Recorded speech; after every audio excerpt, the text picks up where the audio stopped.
Alright guys, TacticalRab back again today. Hope you're all doing well and enjoying your day so far, and for the second video of the day I wanted to hone in on this OpTic search and destroy situation, because so far this season we've seen some discussion from Envoy, some of the other players as well. The search and destroy is going to be the crucial facet of OpTic Chicago's play if they want to be a dominant force this entire season. We saw Dashy saying a few days ago, if they can get their search and destroy in check, then well, they should be the dominant force in the entirety of the league. That clearly didn't happen against Atlanta FaZe. Intrigued to hear your perspective down below on what exactly they should do to bounce back from this, and where FaZe sit right now in the overall CDL power rankings, if you wanted to mock up what that might look like after this opening weekend. Intrigued to hear your thoughts in the comment section below. Like if you guys enjoyed the video, subscribe if you are new as always, I'd greatly appreciate it. On the verge of 46,000 subscribers, I believe. Incredible stuff. Let's get into things then. As Chrome says, Game 5, Chicago versus FaZe, and obviously Chicago are going to win all these polls, right? But in that Game 2, FaZe won it 6-0 in the Miami, and we've seen many times, I think, in COD history that Map 2 will go like a dominant way in favor of one particular team or the other, and then when it comes down to Map 5, it's actually much closer than people expect. It goes the distance,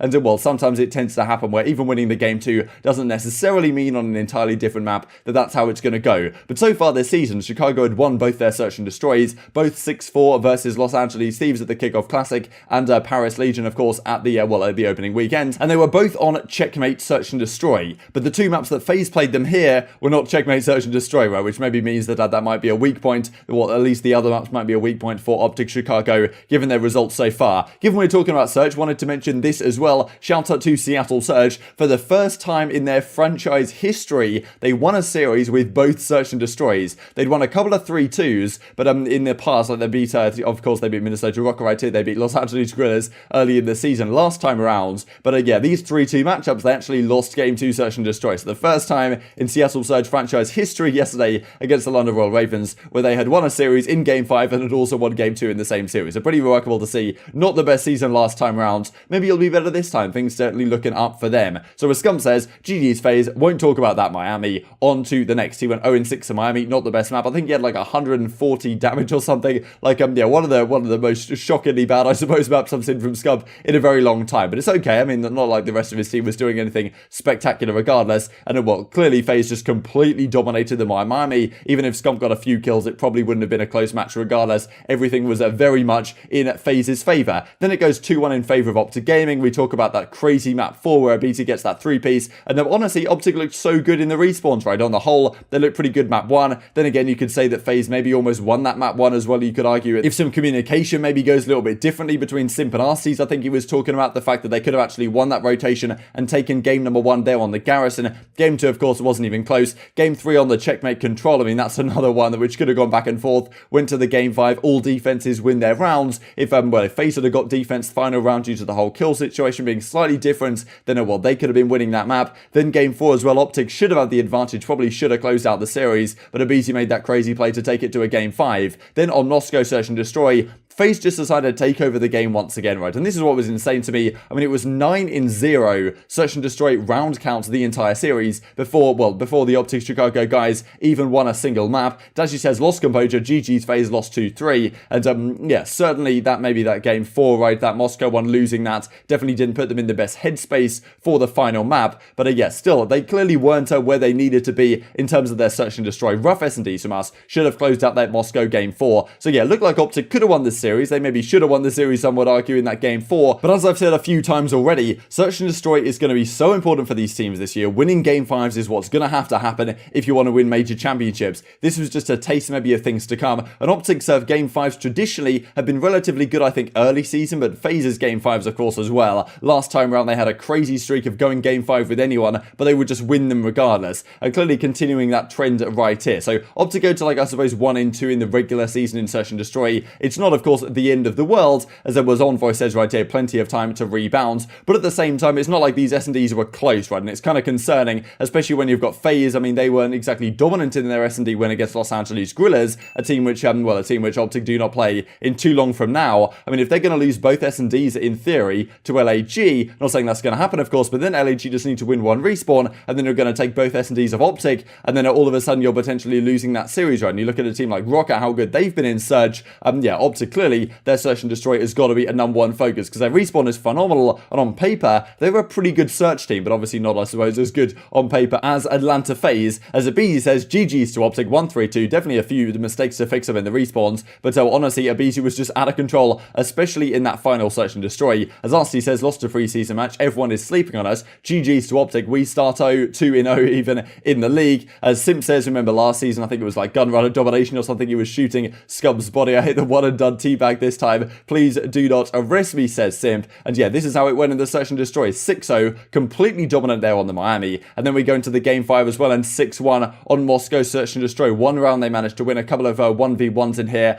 but still super disjointed, right? OpTic were all over the place. They were getting first blooded all the time, like Former was getting picked on crosses that it really shouldn't have been. They weren't trading things out as a team, completely playing together. I mean, you saw it really in that, I think it was round 5 maybe, where on this map, where FaZe went up 4-1, and aBeZy just kind of laying down in that window room there by the B-bomb, kills Envoy just waltzing into his line of sight, then Dashy peeks the bomb like and just gets beamed off the bomb heady, and yeah, that really just summed up their round. Not playing together as a team, not winning their gunfights regardless, and yeah, completely crushed in the search and destroys. So definitely a lot of things to focus up on here, right? Because of course, they were, in theory, they're a great search team. There shouldn't be any reason why they should be bad in search particularly, but the way they played these couple of maps really wasn't good. The trades were nowhere near, the strats just didn't come to fruition, and FaZe shut down absolutely everything they were trying this entire game. So what is the bounce back plan for OpTic Chicago going forward? Because as I say, if you want to be the best team in the game, you need to be like a 60-70% search and destroy winning team probably, given that FaZe are probably going to be that, Dallas maybe going to be that, and well, Minnesota Rokkr also on that track as well. And if Los Angeles Thieves get their searching gear, I mean, look, you're going to have to win game 5s this year if you want to win championships. There is just so much competition at the top, and especially with Dashy saying a few days ago, look, search is super important for us. Envoy said when I interviewed him a few weeks ago now, well, actually maybe just a couple of weeks ago, he was like, look, we've been playing these best of 11s, for example, up against Dallas Empire, practicing our search on a regular basis, and that's going to help us in these big matchups. It doesn't seem to help them too much here, to be honest. And as 2Buck Thuglord says, this is what I thought was interesting, right? So he's like the top search and destroy online star of all time, and he was an SnD analyst last season for Chicago Huntsmen, but they let him go at the end of the season, maybe due to financial reasons. It wasn't exactly clear. They maybe didn't feel like he was worth the investment that they were bringing him in for, but as he says, damn, that hurts to see. And as he goes on to say as well, this as well from Karma's Vape right here, thank you Tupac, COD moments that precede unfortunate events. They go on to lose 6-0 here on Miami as well and get dominated in the series, right? So do they need to consider the fact that, okay, Tupac, maybe do you go for him again? Do you try and pick him up here and see if he can actually help you improve your search and destroy? Then again, you've got Karma on now. He's a content creator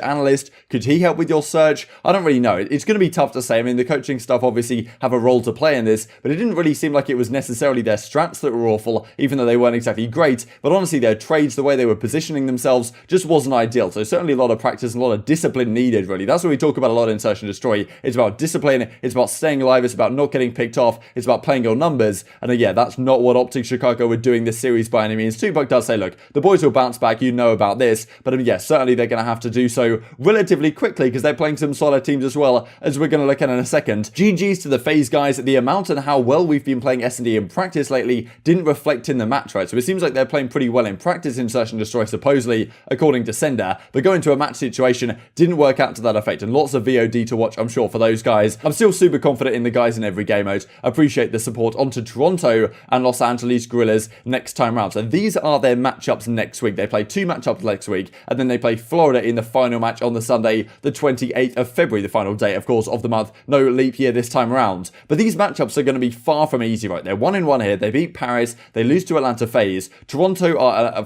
clearly a far from easy team to beat. They beat Florida Mutineers in pretty impressive fashion not too long ago. That 3-1 we talked about earlier today, how Clinix maybe was my standout player, or maybe surprising player of the weekend with how well he played in that matchup. And Chicago are not going to have an easy time, right? Toronto put up a pretty reasonable fight at the Kickoff Classic in those search and destroys up against their Minnesota Rokkr. It was at the time. They won both hard points. They have individual players that can take over the game. Still, Chicago should be favourites here, but it's not going to be an easy time, right? And if they're losing game 2, certainly I believe Toronto can take a respawn off Chicago, and that means, do we have another game 5 on our hands? It's not out of the question. Los Angeles Guerrillas in a similar position. Their respawns aren't great. I'm probably going to take Chicago in a 3-1 if I had to predict this right now, but at the same time, if LIG can steal a respawn somewhere, maybe they get 3 checkmate controlled defenses or something, they win that respawn, they win both search and destroys, it's not out of the question on the current state, and then they play Florida Mutineers, who are clearly a far from easy team to beat either. They have a lot of talent on this squad, but yeah, Chicago should still be favourites in all these series. I'm not exactly concerned about this team bouncing back very effectively, but it is a search and destroy worry, right? When you're losing 12 in 1, if it was like, okay, maybe they lost at 6-3, 6-4 or something, it's like, okay,